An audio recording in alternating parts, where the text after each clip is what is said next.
요한일서 2장 24절로 29절 말씀입니다. 같이 한번 읽습니다. 너희는 처음부터 들은 것을 너희 안에 거하게 하라. 처음부터 들은 것이 너희 안에 거하면 너희가 아들과 아버지 안에 거하리라. 그가 우리에게 약속하신 것은 이것이니 곧 영원한 생명이니라. 너희를 미혹하는 자들에 관하여 내가 이것을 너희에게 썼노라. 너희는 주께 받은 바 기름 부음이 너희 안에 거하나니 아무도 너희를 가르칠 필요가 없고 오직 그의 기름 부음이 모든 것을 너희에게 가르치며 또 참되고 거짓이 없으니 너희를 가르치신 그대로 주 안에 거하라. 자녀들아 이제 그의 안에 거하라. 이는 주께서 나타내신 바 되면 그가 강림하실 때에 우리로 담대함을 얻어 그 앞에서 부끄럽지 않게 하려 함이라. 너희가 그의 의로우신 줄을 알면 의를 행하는 자마다 그에게서 난 줄을 알리라. 아멘. 살아계신 하나님 말씀입니다.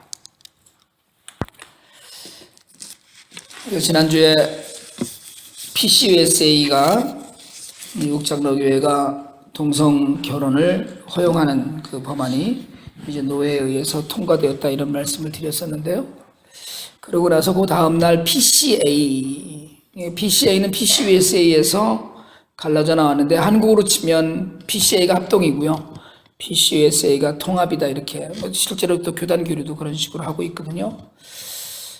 말씀 안에서 시대와 시대적 상황이 변했다고 하더라도 말씀이 변한 것이 아니기 때문에 우리는 절대로 동성애를 인정할 수 없다라는 공식적인 성명을 발표했어요. 그러니까 그런 교단들이 계속 있습니다. 그런데 이제 우리가 또 하나 염려하는 건 그 UMC 같은 곳에서 지금 동성애에 관해서 논의를 시작하거든요.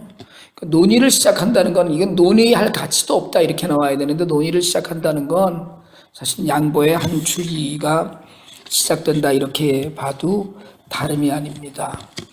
근데 3월 초에 3월 8일부터 그 존 메가더 목사님이 심화하시는 교회에서 세퍼드 컨퍼런스라는 것이 열렸어요. 복음주의권 목사님들 교계 지도자들이 모여서 그 성경을 온전히 지키자는 그런 그 결의를 다시 한번 다지는 그런 시간이었거든요. 그러니까 자유주의로 자꾸 넘어가서 성경 해석을 너무나 그러니까 성경을 벗어난 다른 것들을 너무 많이 우리가 들여다보고 있다는 거예요. 물론 하나님의 계시는 정말 자연에서 삶에서 환경에서 여러 가지 재난과 그 재해 가운데서도 하나님의 계시를 우리가 분명히 받습니다. 그리고 자연의 질서 같은 것을 보면서 하나님의 창조 세계를 우리가 분명히 알 수 있는데 그럼에도 불구하고 우리가 성경 이외의 것을 너무 탐닉하고 성경을 바르게 가르치는 일에서 너무나 우리가 후퇴해 있었다는 거예요. 그래서 자유주의가 자꾸 침범을 해서 뭐 성경에 일어나는 기적이나 이적 그 주님의 베푸신 그런 이적들을 막 그 인간적인 것이나 과학적인 것으로 폄하하고 가볍게 여기고 그러다 보니까 성경의 무호성이죠. 그러니까 쉽게 얘기하면 셰퍼드 컨퍼런스에서 주장한 건 성경의 무호성을 지키자는 거거든요. 성경은 틀림이 없다는 거예요. 그런데 여러분 제가 지난주에 주일날도 그런 말씀을 드렸었는데 인터넷이나 이런 데 보면은요 성경이 틀린 것이 너무나 많다 뭐 이런 얘기를 하는 수도 없이 많은 글들이 올라와 있습니다. 그냥 이렇게 가볍게 성경의 무호성에 관해서만 찾아도 그건 그 바보 같은 소리다 이런 이야기들이 있어요. 그런데 성경의 무호성, 무흠성, 완결성, 완전성을 그 부인하면 예수님을 부인하는 길까지 가버리게 돼요. 왜냐하면 성경이 틀린 것들이 많다. 그리고 성경도 틀릴 수 있지 않느냐. 물론 우리가 번역하는 과정에서의 실수나 뭐 이런 것들을 인정할 수는 있지만 성경 전체가 그 내용들이 다 틀렸다거나 오류가 있다고 이야기하면 믿음의 근간이 흔들리는 겁니다. 그럼 뭐 안 믿는 사람이나 믿는 사람이 다 비슷하게 되는 거거든요. 지금 동성애를 인정한다는 것이 결국은 세상 사람들이나 교회를 다니면서 믿는 사람들이나 차별이 없다는 차이가 구분이 없어요. 뭐 우리도 다 교회 다니는 사람들도 다 인정하고 너희도 인정하고 우리도 인정하는데 뭐 그런데 사실은 여러분 진리는 굉장히 편협하게 지켜져야 되는 겁니다. 누구하고도 타협하면 안 되는 거예요. 진리는 이게 복음은 지켜져야 되는데 그 근원이 성경 말씀이거든요. 그러니까 이거를 인정하지 않으면 이건 정말 틀림이 없는 하나님 말씀이다. 이 안에 들어있는 내용들은 그 중에 한 자구가 무슨 번역이나 해석상에서 오류가 있다거나 이것이 혹시 있을지 그건 인간적인 실수인 것이고 이 모든 역사 안에 하나님의 온전하신 뜻이 다 들어있다는 걸 인정하지 않으면 그러면 기독신앙이 바로 지켜질 수가 없거든요. 그러니까 배우고 배워도 여러분 우리가 요새 그 성경을 자꾸 읽자고 얘기하지만 읽고 읽어도 자꾸 새로워요. 제가 집에 가면 교회 들고 다닐 때는 이 성경을 들고 다니고 집에 가면 또 그 통독할 때 쓰는 성경이 따로 있고 90일 통독 성경이 따로 있고 영어 성경 대조해서 보는 성경이 따로 있고 그런데 볼 때마다 오늘도 에베소서하고 골로새서 통독을 하는데 빌립보서하고 골로새 통독을 하는데 이 말이 있었지 참 이런 구절도 있고요. 이런 얘기가 있었네 이런 구절이 있는 거예요. 성경을 몇 번 읽어도 언제 들었나 싶게 잊고 살아요. 그러다가 또 살면서 깨닫게도 되고 그렇게 계속 우리의 믿음이 흔들리는 것 같으면서 다져져 나가야 되는데 여러분 정말 바라기는 말씀을 꼭 읽으시길 바랍니다. 말씀도 안 읽고 예수를 믿는다는 건 세상 사람들이나 우리가 전혀 다르지 않다는 거예요. 심지어는 스님들도 성경을 읽는데 왜 예수를 믿으면서 성경을 안 읽어갖고 그 정말 안티크리스찬이라고 하는 사람들하고 그렇게 부딪혀서 뭘 얘기를 하려고 그러면 할 말이 없고요. 뭐 부딪혀서 뭘 좀 해보려고 그러면 깨지기나 하고 이런 일들이 우리 안에서 늘 생겨난다 이런 얘기거든요. 그래서 사실은 오늘 우리가 읽은 성경은 지난주에 이제 요한이 이단에 관해서 적그리스도에 관해서 정말 경계하는 이야기 그런 이야기를 들은 것인데 오늘 그걸 계속 당부합니다. 당부하면서 처음부터 들은 것은 이렇게 이야기해요. 처음부터 들은 것. 그러니까 적그리스도와 구분되는데 처음에 들은 건 진실한 복음이었다는 거예요. 그런데 자꾸 중간에 다른 이단적인 사상들이 끼어들어오고 다른 가르침을 가르친 자들이 자꾸 들어오는 거예요. 그러니까 복음을 제대로, 십자가를 제대로, 예수 그리스도를 제대로 배웠었는데 시간이 지나고 나니까 딴소리를 자꾸 들으면서 긴가? 그런가? 이게 이제 희석이 되고 휘청거리고 그러고 가는 거예요. 그러니까 거짓 교사와 이단들이 여러분 교회가 외부에서 이렇게 공격받고 이러는 건 사실은 별 문제 아닙니다. 교회 역사상 외부의 으로부터 오는 고난이 많으면 많을수록 교회는 부흥했어요. 영적으로 더 단단해지고 영적으로 온전해져 갔었어요. 그런데 지금 요한이 계속해서 교회를 향하여 염려하고 있는 바는 뭐냐면 안에서 흔들려가고 있다는 거예요. 안에서. 요새 그 신천지 이단에 관하여서 계속해서 지금 한국에서는 CBS에서 막 그냥 집중적으로 방송하고 이러면서 또 한 번 이슈화돼 가고 있는데 신천지의 요즘 무슨 추수밭이 교회라는 거 아닙니까? 여기가 지네 교회가 추수 바치고 여기 앉아있는 우리 모두가 다 추수 대상인 거예요. 이게 다 데려가야 되는 거예요. 아니면 교회를 통째로 해서 산옮기기를 한다. 어느 교회에서 교인들이 많지 않았어요. 많지 않았는데 목사님을 한번 모시고 오기로 했어요. 근데 목사님이 그 지역에서 굉장히 문제가 좀 있었던 목사님이 이단 성향이 있다 이래갖고 근데 이 목사님이 이제 그 교회에 여러 가지 다른 모습으로 해서 이제 교회 담임 목사를 부임을 했어요. 성도들이 너무 좋아하는 거예요. 여러분, 근데 처음에 안 좋은 목사님은 없습니다. 처음부터 뭐 왔는데 인상 쓰는 목사님이 있어요. 다 좋지 뭐. 근데 더 좋은 건 뭐냐면 교회가 부흥을 하는 거예요. 교회가 부흥을 하는데 있던 숫자의 몇 배가 되게 성도들이 몰려오는 거예요.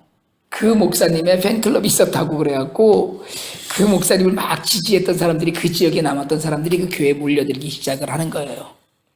그러다 보면 이제 그 목사님이 본색을 드러내도 그 교회는 이제는 더 이상 그동안에 전통적으로 신앙을 지켜왔던 그 교회가 될 수가 없어요.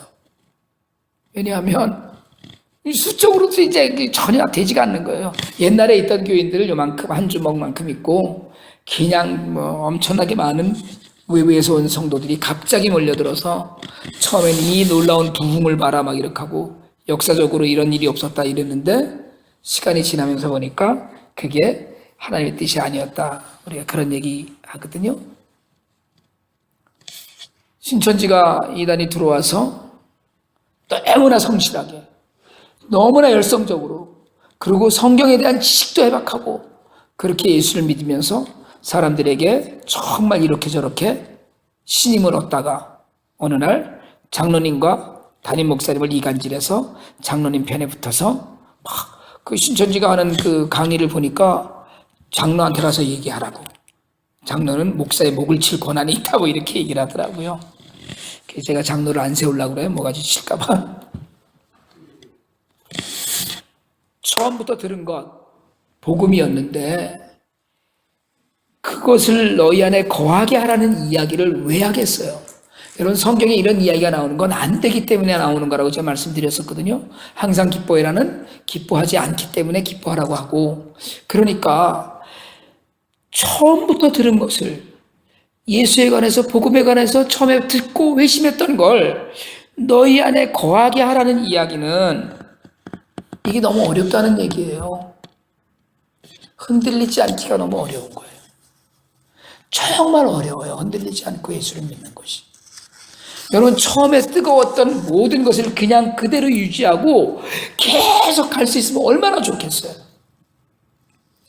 이게 무슨 롤러코스터 타듯이 어떤 때 너무 좋았다가 팍 떨어졌다가 또 너무 좋았다가 푹 떨어졌다가, 글쎄 이러다가 그냥 이렇게 해서 천당에 가는 것인지는 모르겠지만, 목회를 하면서 회의가 될 정도로 그런 일들을 너무나 많이 봐요.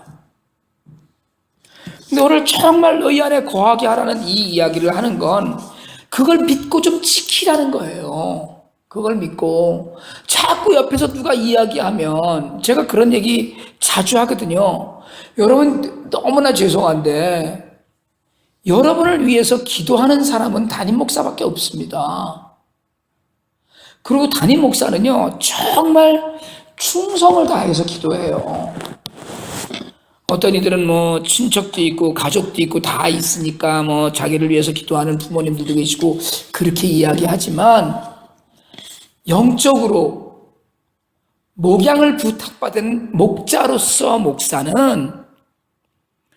정말 변함없이 성도들을 위해서 기도하는데, 성도들이 중간중간에 너무 여러 가지로 어렵게 해요. 왜요? 처음부터 들은 걸 끝까지 지키고 있지 않기 때문에 그래요. 그러니까 첫사랑을 계속 놓치기 때문에 그래요. 그걸 놓치니까, 여러분, 우리가 붙들어야 될 것이 있다면 그게 보수신앙이거든요. 흔들리지 않는 신앙. 역사적으로 기독교가 어떻게 왔는지를 보면서, 여러분, 교회사도 굉장히 중요한 것이, 교회사를 조금 알면은요, 우리가 이렇게 믿지 않습니다. 그러니까 흔들리지 않는 거예요. 누가 옆에서 뭐라고 해도, 처음에 그 복음을 만났을 때, 처음에 내가 정말 감격했을 때, 내가 그 말씀을 듣고 정말 눈물을 흘려서 내 마음 안에 있는 모든 것들이 회복되기를 원했을 때, 그 모든 것들을 계속 지켜나가야 된다는 거거든요. 그것이 우리에게 약속하신 영원한 생명이에요. 복음이거든요. 근데 우리는 너무 쉽게 무너지고 쉽게 변하고 쉽게 바꿔요. 그러다 보니까 오늘 바울이 이야기하기를, 너희는 주께 받은 바 기름 부음이 너희 안에 거하나니, 이게 무슨 얘기예요? 성령이 얘기거든요. 성령이 있다는 거예요. 성령이 모든 것을 너에게 가르치며, 제가 지난 성경 공부 시간에도 그런 말씀 드렸었는데, 성령은 지식의 영이고 예수 그리스도께서 하신 말씀을 생각나게 하시는 영이고 보혜사는 우리를 돕는 영이에요. 그분이 우리에게 와서 가르치고 거짓이 없으니, 그러니까 성령 받았다면 성령을 붙들고 성령을 구하는 자들은 주 안에 그대로 주 안에 거하라는 거예요. 주 안에. 그럼 주 안에 그대로 거하라는 이야기는 그대로 못 거하는 자들이 있다는 얘기예요. 첫째로는 우리가 의심하지 않는 방법이 가장 중요합니다. 성령만큼 온전한 교사가 없어요. 물론 말씀을 읽으면서 깨달아지고 내게 와닿는, 우리 요새 지금 신약 통독하는 거는 거의 한 6장 내지 8장이잖아요. 오늘은 성경들이 짧으니까 8장이던데 8장을 쭉 읽어나가면서 턱턱 가슴이 와닿는 구절들이 있는 거예요. 저는 보니까 성경필을 칠하다 보니까 그냥 쭉쭉 성경필을 다 칠하게 되는 구절들이 너무나 많던데, 너희를 가르치신 그대로 주 안에 거하라는 거예요. 배운 그대로, 성령이 인도하신 대로.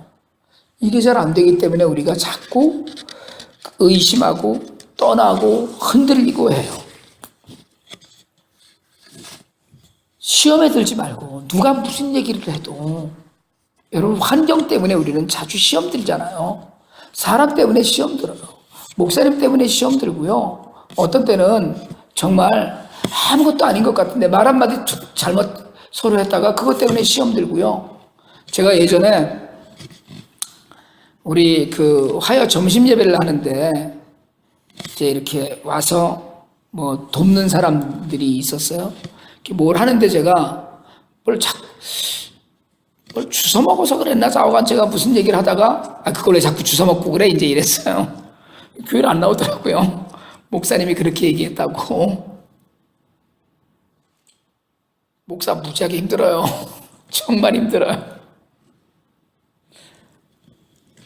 여러분 목회하면서요 상담을 기본적으로 배우잖아요. 사실은 목회 상담 과목을 6학점이라도 잠깐 듣게 하고 하니까 원칙이 하나 있습니다. 목회자는 상담을 깊이 있게 하지 말라고 그래요. 왜냐하면요, 알 거 모를 거 목사가 다 한다고 생각을 하면 문제 해결된 다음에 교회를 다 떠나버리고 말아요. 저 목사님 나를 다 안다는 거죠. 싫은 거예요, 그게. 시험에 드는 일이요, 너무 많은 거예요, 종류가. 그러니까 지금 이단이 들어와서 다른 이야기들을 자꾸 조금 한마디만 딱 던져도 흔들리는 거예요. 오늘 지금 사도 요한이 주 안에 거하라, 그의 안에 거하라 계속 이 이야기를 하는 것이 주님 안에 늘 있어도 흔들리기 쉽다는 거예요. 그런데 우리는 주님 밖으로 너무나 자주 돌아다니는 거예요. 예수와 관계없는 삶을 너무나 하는 거예요. 섭섭한 일은 또 얼마나 많아요. 섭섭한 일 많습니다. 조금만 일해도 이거 되게 섭섭하네. 이런 일들이요, 사람 살다가 부딪히다 보면 너무 많은 거예요. 그러다 보면 그게 시험거리가 또 돼요. 그래서 섭섭이 병이다 우리 이런 얘기 하잖아요. 주 안에 거하라는 거예요. 주 안에 거하는 사람의 특징이 뭡니까? 주 안에 거하는 사람의 특징은 예수 같은 행동을 하는 거예요. 어떻게 해요? 내 안에 거하고 너희도 내 안에 거하라, 이런 얘기예요. 내 아버지는 농부에 나는 포도나무니 너희가 가지가 돼서 나한테 붙어 있으면, 여러분 포도나무 가지에 있는, 포도나무에 붙어 있는 가지는 포도를 맺죠. 주의 안에 거하라는 이야기는 주의 안에 거해서 경건하고 순종하는 삶을 살라는 거예요. 오늘 우리가 세상을 살면서 여러 가지 어려움과 흔들림이 분명히 있는데, 분명히 우리가 깨닫고 생각해야 될 부분은 뭐냐면, 내 삶이 정말 예수님 안에 있는 삶인가, 내가 예수님 밖에 있는 삶인가를 자꾸 돌아보라는 거예요.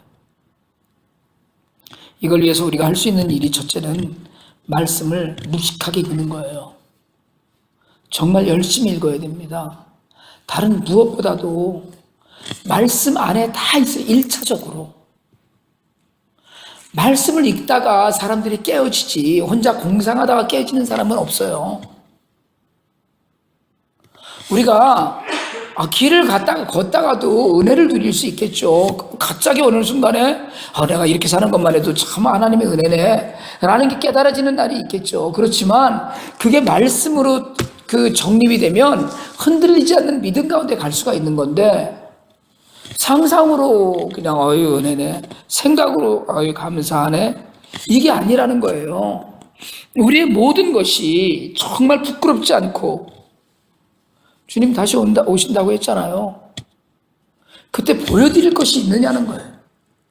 우리가 이 세상에 살면서 정말 얼마나 많은 것들이, 제가요 정말 저 동성애 문제나 이제 이런 식으로 교회가 자꾸 양보해가고 마치 통 큰 것처럼 믿는, 옛날에 누굽니까? 박효신 장로님 처음에 예수를 믿으면서 사람들이 그랬다고 그러더라고요. 정말 박 집사는 진짜 예수를 통 크게 믿는다고, 술 마실 거 다 마시고 노름할 거 다 하고도 예수를 믿는다고 이런 얘기 들었다고 그러더라고요. 여러분, 통 크게 믿는 건 하나님 방식이 아니에요. 예수 안에 거하는 건 좁아지는 겁니다. 말씀 안에만 있는 거예요. 통 크게 해서 오지랖 넓게 세상 모든 일 다 간섭하고 그 모든 것이 다 옳다 그러고 다 받아들이고, 아니 그렇지가 않다니까요. 말씀은 언제나 우리에게 정말로 처음에 들은 바를 계속해서 그 마음에 품고 가고, 성령께서 가르쳐주고 깨닫게 주신 것을 붙들고 가고, 그리고 믿음 가운데 바른 삶을 살라고 가르쳐. 오늘 주님 안에 거하라는 것이 믿음 가운데 내가 바른 삶을 살고 있는가, 내가 가르친 대로 살고 있는가.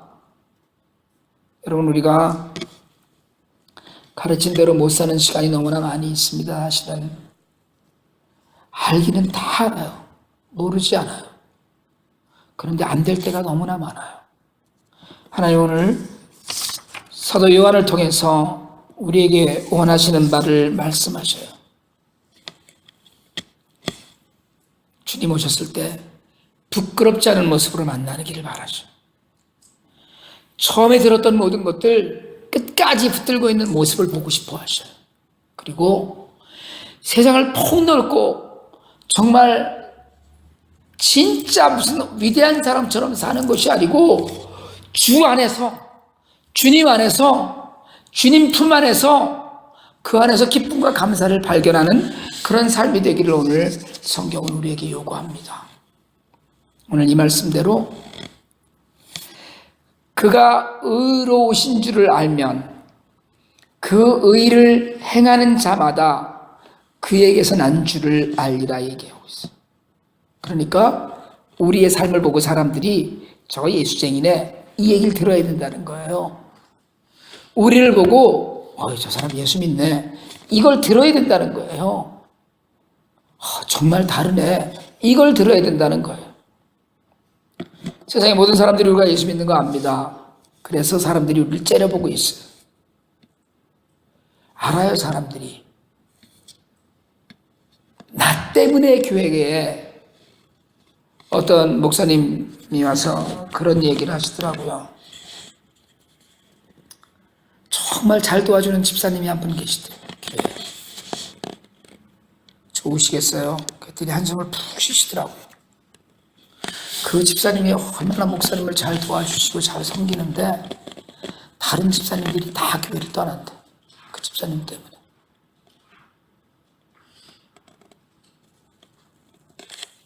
삶의 열매가, 오늘 주 안에서 거하는 자들의 열매가 우리가 보일 수 있게 되기를 원합니다. 정말 우리의 삶에 하나님께서 인도하시는 인도하심이 있기를 원합니다. 내가 예수 안에서 정말 그에게서 난 줄, 오늘 마지막 절이에요. 너희가 그가 의로우신 줄을 알면 의를 행하는 자마다 그에게서 난 줄을 알리라. 주의 말씀대로 이루어져서 우리도 주님에게서 난 줄을 세상 모두가 알게끔 주님 안에 거하시길 바랍니다. 이건 정말 결단해야 돼요. 사실은 정말 쉽지 않습니다. 1년 360일 하루 24시간을 예수로 가득 채우고 사는 일 쉽지 않아요. 그런데 살 수 있어요. 모든 사람들이 예수 믿는 사람이네 라고 이야기할 수 있어요. 그런 삶이 우리의 삶이 되어서 우리로 그에게서 난 줄 아는 그런 놀라운 은혜가 주 안에서 있기를 원합니다. 기도드리겠습니다.